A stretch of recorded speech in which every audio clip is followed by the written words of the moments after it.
dahil atin pong ibinabahagi ang ating pananampalataya kay Kristo. At ang bawat isa po sa atin ngayong umaga ay nagsisilbing kalakasan ng bawat isa. Amen ba? Kaya tingnan mo muna yung katabi mo. No? At nakubos na mo na ba yan? No? Tinanong mo ba siya kung okay ka lang ba, kapatid? Okay na okay po ito. Ikaw ba ay nagagalak na nandito ngayong umaga? Amen. Na nakasama namin at katabi mo ba? Amen. Praise the Lord. Hallelujah. Kami po, mga pastor, ay nag-usap-usap kung ano yung magiging tema para po sa buwan na ito ng July. At kami po ay nagkasundo, no? Doon po sa isang tema na sinasabing gratitude in action. Gratitude in action. Ibig sabihin, dahil ang ating pasasalamat ay hindi lamang isang reaksyon ng isang tao, kundi dapat nakikita ito sa ating pong mga gawin at sa ating pong mga sinasabi. Kaya ngayong umaga ay ito ang ating pagtutuunan ng pansin, at hanggang sa last Sunday of the month ay ating pong himay-himayin itong tema, no, ng pasasalamat sa ating Panginoon, or gratitude in action. Isang bagay na madalas nakakalimutan ng marami sa atin, ang pasalamat sa pang-araw-araw na buhay. Ang pasasalamat po ay hindi lamang tungkol sa pagsasabi ng salamat dahil nakatanggap ka ng regalo o magandang bagay sa iyong kapwa o sa Panginoon. Higit pa rito ang pasasalamat. Ang pasasalamat po ay isang saluubin. Ito po ay isang mindset o isang paraan ng pamumuhay. Ito po ay tungkol sa pagkilala sa mga biyayang ipinagkakaloob ng Diyos sa bawat isa sa atin. Natin pong natatanggap sa Kanya araw-araw. Tungkol ito sa kagandahang loob ng ating Panginoon. Yung mga himala na ipinaparana sa atin ng Diyos sa bawat araw, sa bawat paghinga, biyaya sa bawat pagsubok.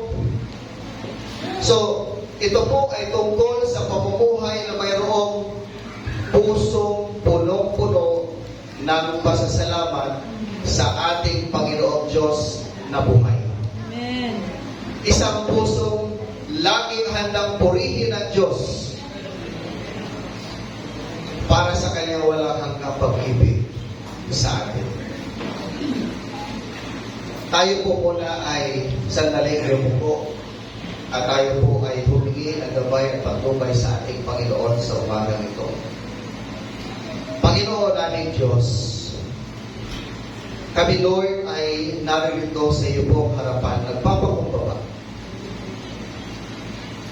Humihingi po kami ng tawad sa lahat ng aming pagkakasala. Knowing ang aming karumihan, maging ang aming pagkukulang, ang siya maging handa upang hindi namin matanggap ang iyong masaganang biyaya at mga pagpapala, Panginoon, sa aming buhay. Lord, sa umagang ito, samahan po po kami.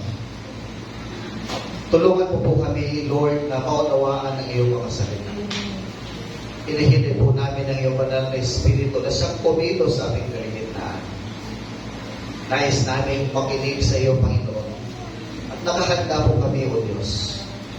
Kaya mamusa po kayo sa aming kaligitnaan, sa aming mga puso. At agawan ang mensahe mo ngayong umaga, Panginoon. Tulungan mo po kami.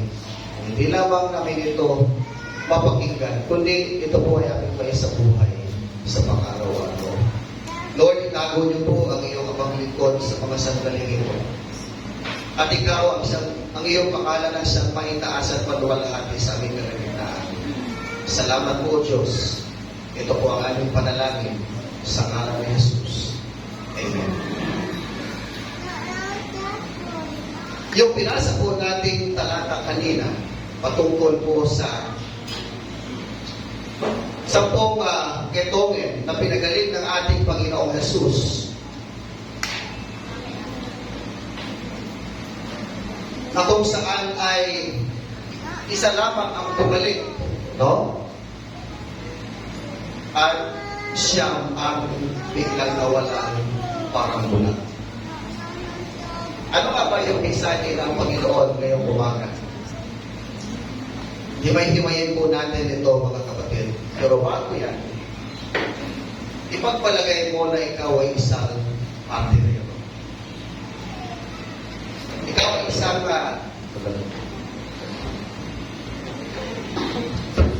ay isang hardinero. At ang iyong puso ay ang pinakahardin.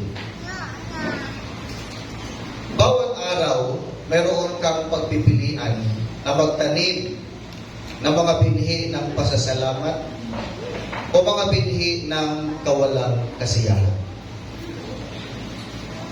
Mari mong diligan ang mga buto ng pasasalamat at panoorin ang mga ito na tumutubo sa may magagandang bulaklak,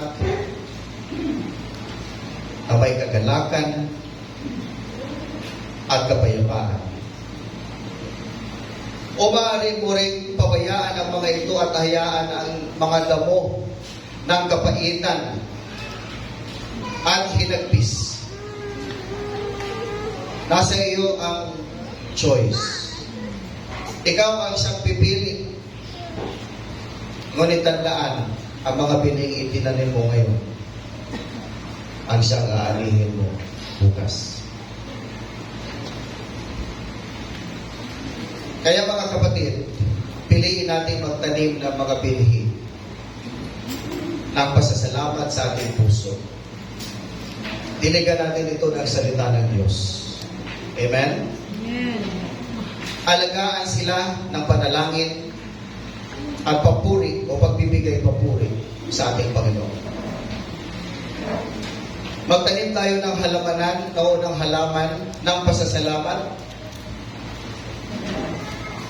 na magbubunga para sa ikaluluwalhati ng ating Panginoong Diyos. At habang ginagawa natin ito, ay patuloy natin alalahanin yung mga salita ni Apostol Pablo. Unang Thessalonica chapter 5 verse 18. Ang sabi niya, magpasalamat kayo sa lahat ng pagkakataon, sapagkat ito ang kalooban ng Diyos para sa inyo at para kay Kristo Jesus. Ngayon, tayo po ay lumako sa talata natin pong binasa kanina sa Lucas chapter 17. Chapter 17 verses 11 to 19. Sa puso po ng Ebanghelyo ni Lucas, o in the Gospel of Luke, ay makikita po natin dito ang isang kwento ng tungkol sa pasasalamat. Ito ay isang kwento na mayroong kaugnayan sa ating pong buhay, bagamat ito po ay lumipas na 2,000 taon na. Subalit ito po ay laging sariwa sa ating pong mga isipan.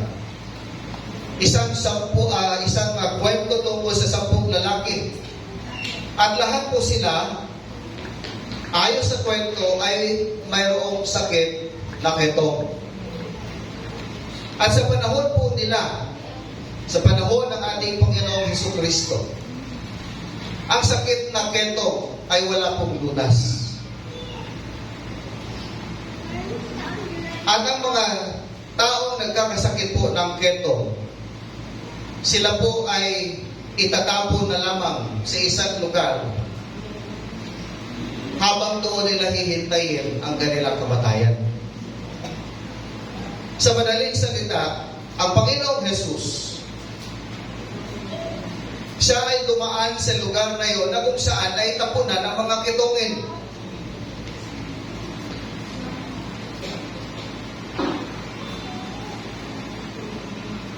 Mga taong itinapo na ng lipunan o ng kanilang pamilya. Ngunit, ito rin po ay isang kwento tungkol kay Jesus. Na ang isang taong hindi umiwas sa mga taong may sakit, ngunit sa halip siya po ay nag-alok ng pag-asa at kagalingan sa mga taong may sakit. At ang 10 lalaking ito, alam nila kung ano ang kanilang pangangailangan. Alam nila ang kanilang pangangailangan at alam nila ang kanilang sakit. Alam din nila na si Jesus lamang ang tanging pagkakataon nila na maaari nilang lapitan sa paniniwalang sila po ay mapapagaling ng ating Panginoong Jesucristo. Kaya sila po ay sumigaw kay Jesus, sa ating Panginoong Jesus. At sabi nila, Jesus, Guro, mahabag ka sa akin o sa amin. At si Jesus, sa kanyang walang habag, ay hindi sila tinalikuran. At sa halip, sinabi niya rito, humayo kayo, pagpakita kayo sa mga pari, at sa kanilang paglakad, sila ay bumalik. At sa kanilang paggaling, dito po lumigo ang kwento. Dahil sa 10 pinagaling ng ating Panginoong Jesucristo, isa lamang ang bumalik sa Kanya upang magpasalamat kay Jesus. Isa lamang ang nakaalala o nakakilala sa biyayang ipinagkaloob sa Kanya ng ating Panginoon. At dito po natin matatagpuan o malalaman ang mga aral na inilathala po ng talatang ito. Una, ang itinuturo po ng kwentong ito ay kilalanin ang biyaya sa iyong buhay. Kilalanin ang biyaya sa iyong buhay. Ang unang hakbang sa pagpapakita ng pasasalamat ay ang pagkilala sa Diyos o sa biyaya ng Diyos. Ito ay tungkol sa pagkilala na ang bawat mabuting bagay na meron ka, bawat pagpapala, mga kapatid ko sa Panginoon, ito po ay nagmumula sa Diyos. Bawat kaligayahan o kagalakan na ating pong nararanasan, lahat po ito ay galing sa Diyos. At ito po ay hindi lamang tungkol sa kung ano ang tinanggap natin o kung ano ang nararapat na para sa atin. Ito po ay tungkol sa kung ano ang pinili na ibigay ng Diyos sa iyo.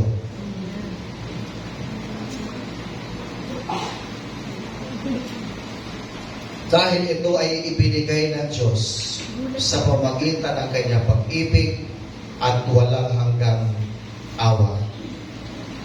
Ang biyaya po na sinasabi po rito o yung salitang biyaya, ito po ay nangangahulugang favor ng ating Panginoon. Ito po ay salitang mabuting kalooban o pagpapasalamat. Ito po ay isang regalo na libreng ibinibigay sa isang tao. Now, walang inaasahang anumang kapalit. Iyan ang uring ibinibigay ng Diyos sa atin araw-araw. Ang biyaya ng Diyos, ang biyaya ng buhay. Amen. At ang pagkilala sa biyayang ito, ang pagkilala dito ay unang hakbang sa pagpapakita ng ating pasasalamat sa Kanya. Sabi nga ni Karl Barth, no, isang theologian, ang biyaya at pasasalamat ay magkakaugnay daw. Sabi niya. Ito ay magkakaugnay tulad ng langit at lupa. Sa mga tuwid, dapat tayong magpasalamat sa mga biyayang galing sa ating Panginoon. Amen? Amen. Biyayang galing sa langit na kung saan mismo ang Diyos ang may akda o bibigay nito. Ikalawang aral na itinuturo po sa atin ang kwento na ito ay huwag ipagwalang bahala ang biyaya ng Diyos. Sabihin niyo natin ulit, huwag ipagwalang bahala ang biyaya ng Diyos. Huwag ipagwalang bahala ang biyaya ng Diyos. Matutunan po natin sa kwentong ito na huwag po natin baliwalain ang biyaya ng Diyos. Sa 10 lalaki na pinagaling, 9 sa kanila ay nawalang parang bula. Sila ay nakatuon sa kanilang pagpapagaling o sa blessing na kanilang tinanggap mula sa ating Panginoon. At agad nilang nakalimutan ang nagbigay ng pagpapala na yun. Agad nilang nakalimutan ang Diyos na nagpagaling sa kanila. Wala sa kanilang mga karamdaman.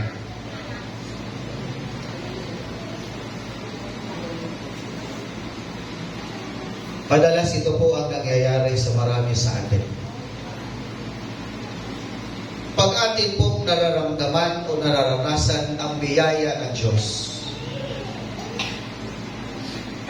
kagalingan man ito sa sakit, pinansyal na aspeto, kalakasang pisikal, o pagiging successful sa buhay, madalas po tayong nakatingin na lang doon sa biyaya. Kaya nakakalimutan din natin, mga kapatid, ang nagbigay ng mga biyaya na yun. Madalas na nakakalimutan ang ating Panginoon. Madalas din po tayong nawawalang parang mula na katulad po ng 9 na pitong na pinagaling ng ating Panginoon. Subalit, makita natin yung isang lalaking Samaritano na pinagaling ng ating Panginoon. Na siya ay nagpasalamat.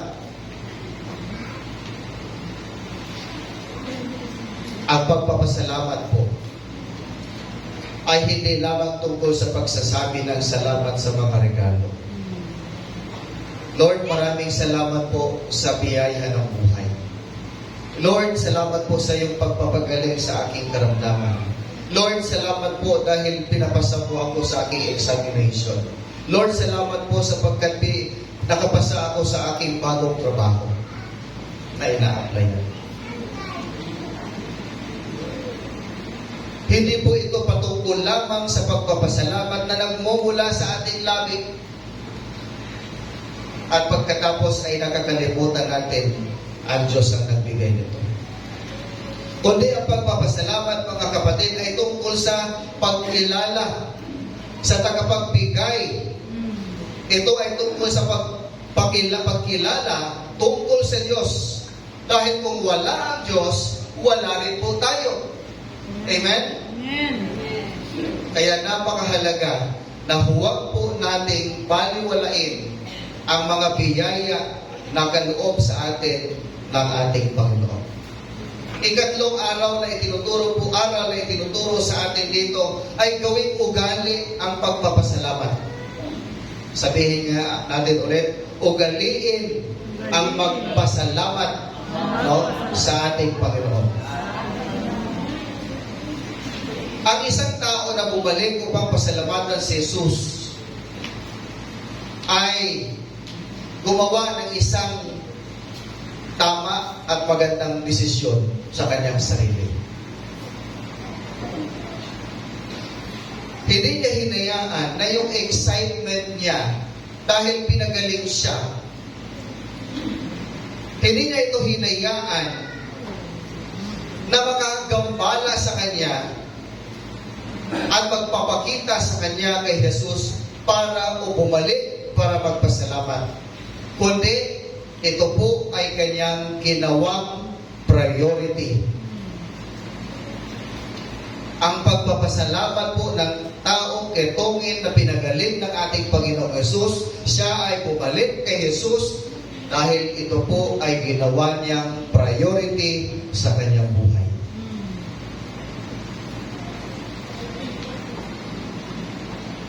Kailangan po natin gawing ugali ang pagpapasalamat sa ating buhay. Ito ay hindi isang bagay na dapat nakalaan para sa mga special na okasyon lamang. Pag may birthday ka, saka ka lang nagpapasalamat. Isang taon-taon ka nagbe-birthday, ibig sabihin, taon-taon ka lang rin nagpapasalamat. Buti pa ako, tsaka si Ate Nailin, 2 beses nagbe-birthday sa isang buwan. No? Hindi lamang tuwing okasyon, tayo ay magpasalamat sa Diyos. Amen. Kundi ugaliin po natin na magpasalamat sa ating Panginoong Diyos araw-araw. Amen ba? Amen. Palapakan muna natin ang ating Panginoon. Hindi lamang tayo magpasalamat dahil binigay ng Diyos yung gusto natin o yung matagal na nating hinihingi sa Kanya.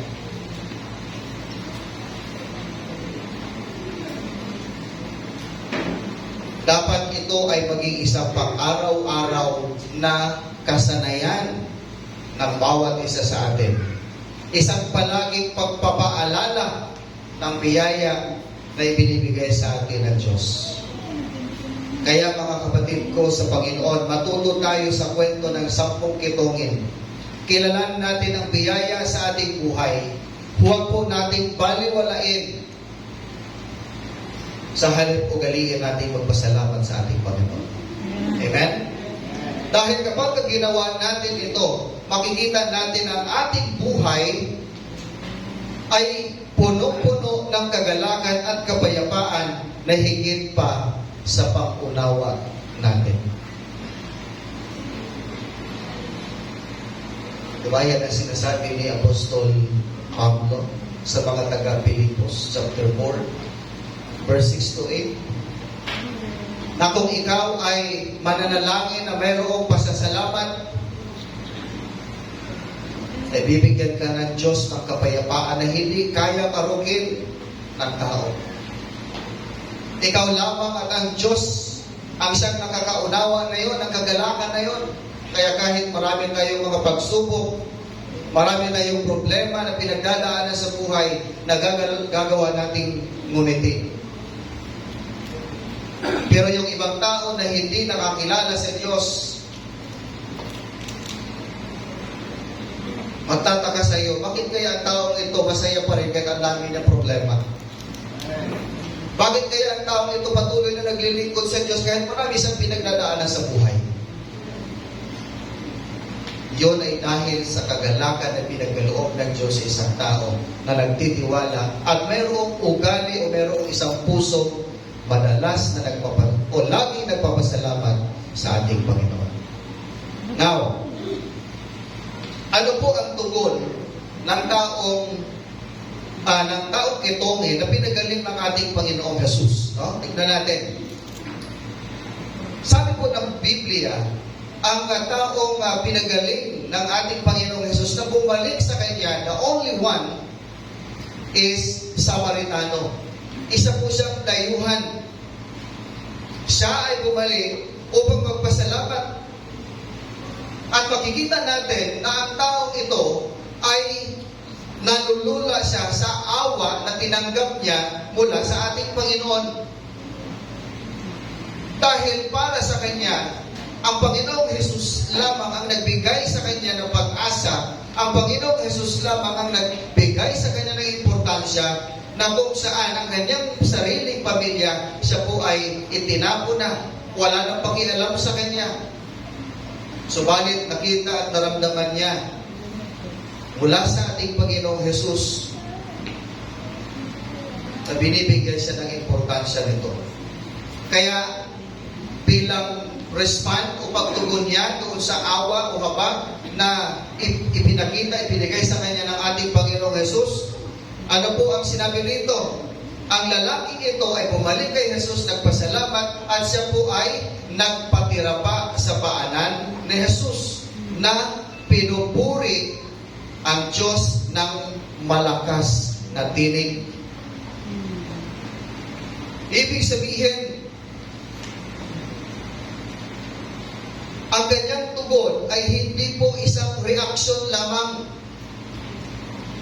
Hindi na sinabing, ay Lord, salamat ha. Kasi pinagaling mo ako, wala na akong sakit. Malakas na ako. Hindi lamang po ito isang reaksyon lamang, ngunit isang sadyang gawa ng pasasalamat. Dahil siya ay bumalik sa ating Panginoong Jesus. At ang kwentong ito ay nagsisilbing salamin sa bawat isa sa atin, mga kapatid. Isang salamin na sumasalamin sa ating sariling mga saloobin sa pasasalamat at hinahamon tayong tumugon na magpasalamat tayo sa ating Panginoon. Una, tignan natin yung pagkilos ng lalaking pinagaling ng ating Panginoon nung siya ay bumalik. Ito pong Samaritanong kitongin ay maaaring umuwi na lamang siya at magpatuloy sa kanyang paglalakbay. Di ba? Umalik nga siya. Ibig sabihin, siya ay umalis nung nakita niya na nung nalaman niyang magaling na siya. Ibig sabihin, mayroon siyang choice. Meron siyang chance na tuluyan na lang lumayo, kasama noong siyang na hindi na nagpakita, ngunit mas pinili niyang bumalik.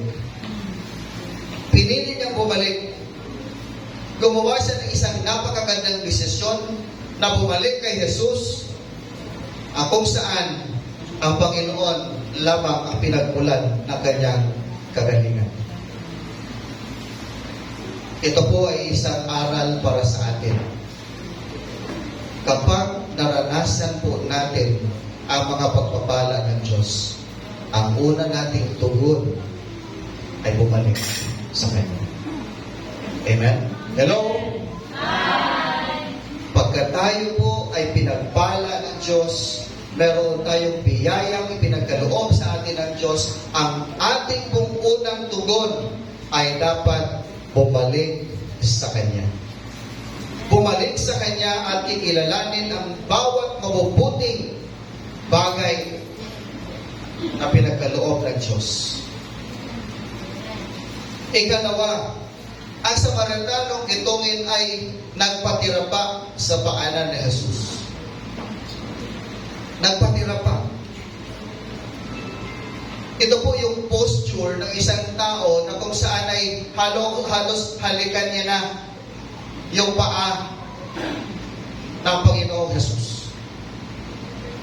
Ano po ang sinasabi ng posture na ito o yung kanyang ipinapakita? No, na siya ay nagpapatira pa, isang pagkilala sa kanyang pagtitiwala kay Jesus. Ito ay isang paalala para sa atin na manatiling maging mapagpakumbaba na kinikilala ang pangangailangan para sa biyaya ng Diyos sa bawat aspeto ng ating buhay.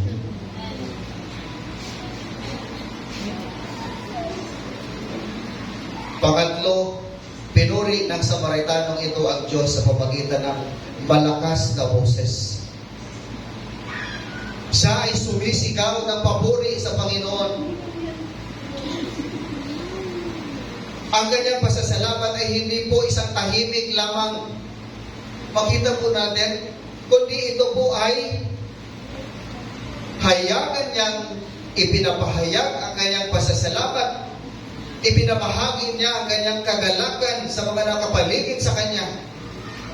Hindi lamang siya nagpasalamat sa Panginoon at nagpuri sa Panginoon. Sa halip, ipinakita niya pa sa maraming tao ang kanya pong ginawang pagpupuri sa ating Panginoon. Mga kapatid, ang aral na ito ay mayroong paghamon sa atin. Mayroong paghamon na kung saan, kung tayo po ay magpupuri sa ating Panginoon, ipahayag po natin ito ng lantaran. Kung ikaw ay nagpapasalamat, ipakita mo sa maraming tao na ikaw ay pinagaling ng Diyos. Ipakita mo sa maraming tao na ikaw ay binago ng Diyos. Amen? Ganun po tayo magpuri sa ating Panginoon. Ganun po tayo magpatotoo sa ating Panginoon. Dapat lantaran tayong magpatotoo sa kung paano binago ng Diyos ang ating buhay.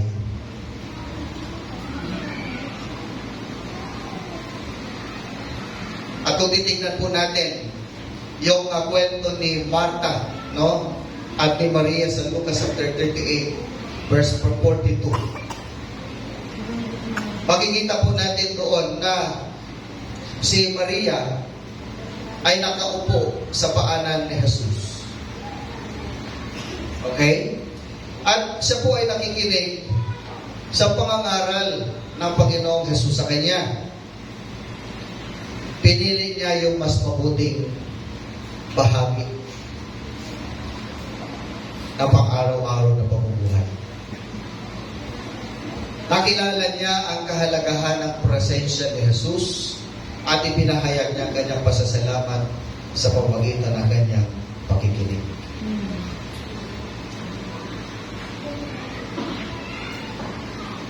Inaanyayahan po tayo ng kwentong ito na isaalang-alang ang sarili nating mga tugon.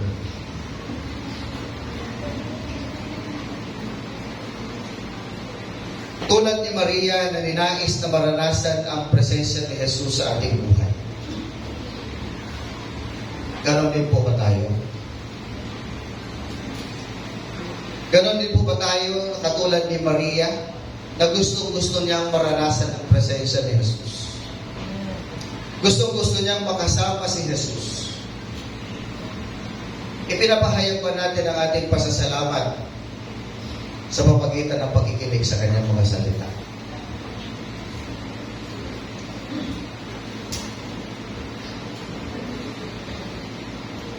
Sa pamamagitan ng pagbubol natin ng oras para makinig ng mabuting balita.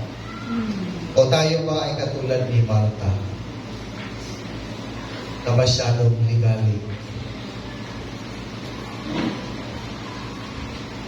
Masyadong ligalig sa maraming bagay. At pinagtutuunan niya yung kanyang mga responsibilidad upang mapansin siya ng Panginoon. Ano sabi ni Jesus kay Martha? Martha, masyadong kang ligalig. Subalit si Maria ay mas pinili niya ang pinakamahalaga. Yun ay ang makinig ng salita ng Diyos. Naglaan siya ng oras para sa pakikinig ng salita ng ating Panginoon.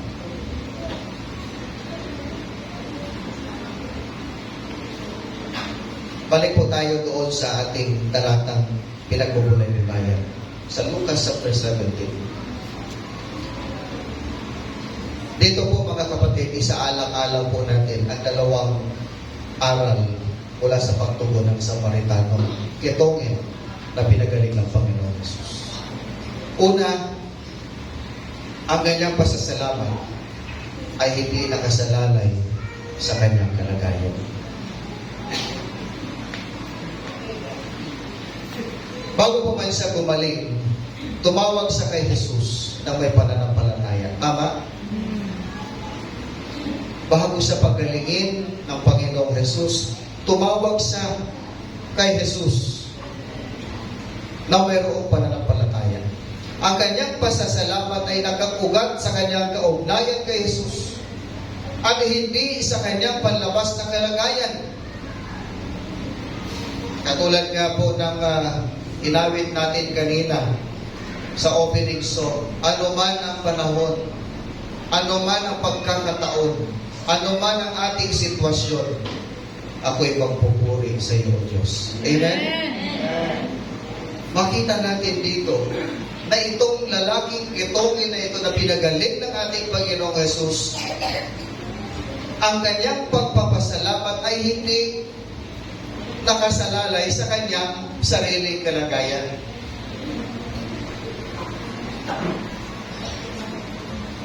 At sa halip siya po ay nagpapasalamat. At itong pagpapasalamat na ito ay nakaugat na sa kanyang kaugnayan sa ating Panginoong Jesucristo. Nakaugat na ito sa kanyang kalagayan o sa kanyang kaugnayan kay Jesus. At hindi po sa kanyang panlabas na kalagayan. Kaya sa aral po na ito, hinahamon tayo na linangin po natin ang ating puso ng pagpapasalamat anuman ang ating sitwasyon sa buhay.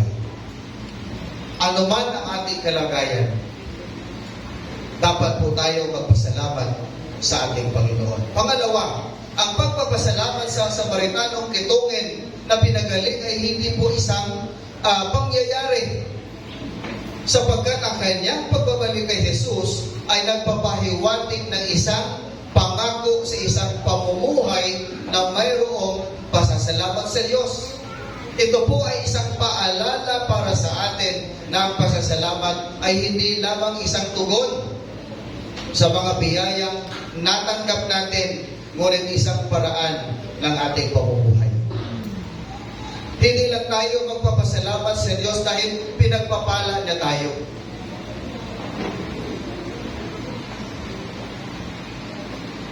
Kundi, dapat ito ay isang tugon natin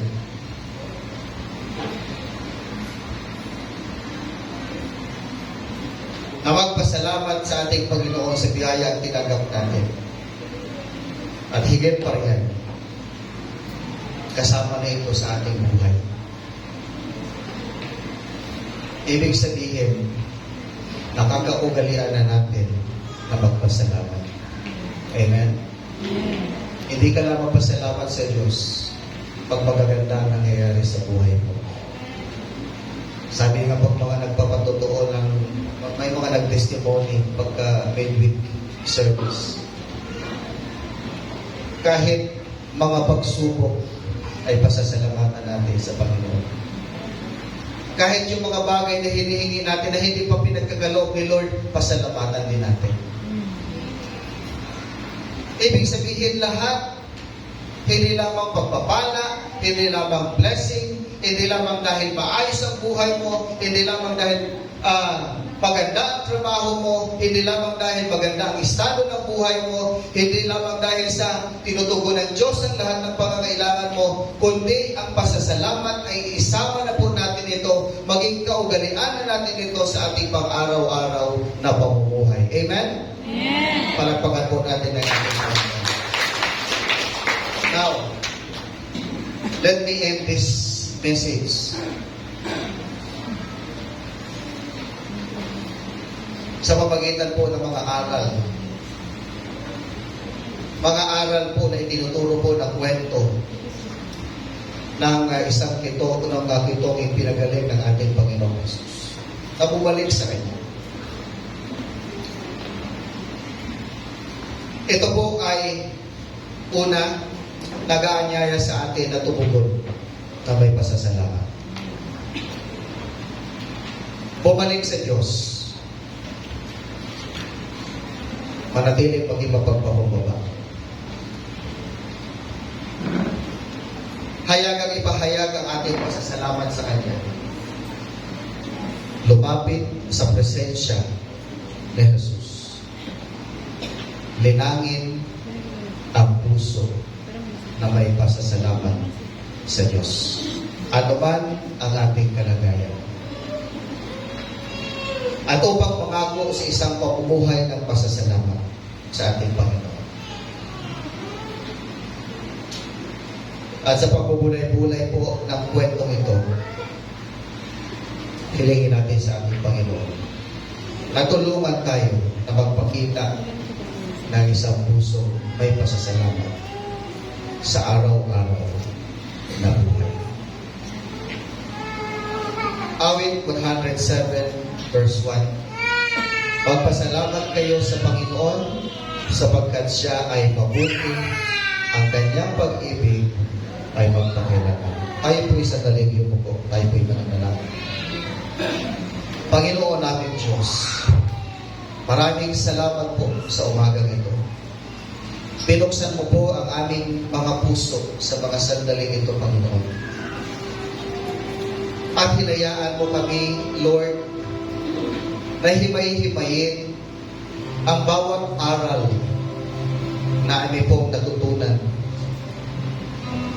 mula sa mga taong kitongin na iyong pinagaling. In particularly, Lord, doon sa isang lalaking kitongin na bumalik sa iyo o pagpapasalamat. Maraming salamat po, Diyos. Tunay nga na sa iyo nagmumula ang lahat ng bagay. Ikaw ang siyang may bigay sa bawat biyaya na aming tinatamasa sa bawat araw. Biyaya man ng buhay, biyaya ng pag-asa, biyaya ng kagalakan at katiwasayan ng pamumuhay.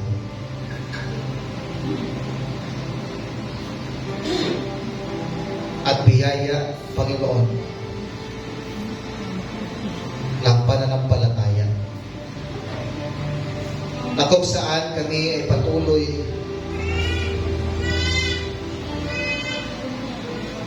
na lumapit sa iyo, bigyan ng prioridad ang bumalik sa iyo magpasalamat. At kahit kami, Panginoon, ay mga pinagpapala na nakakaranas naman kami na maraming pagpapala, physical, financial, material,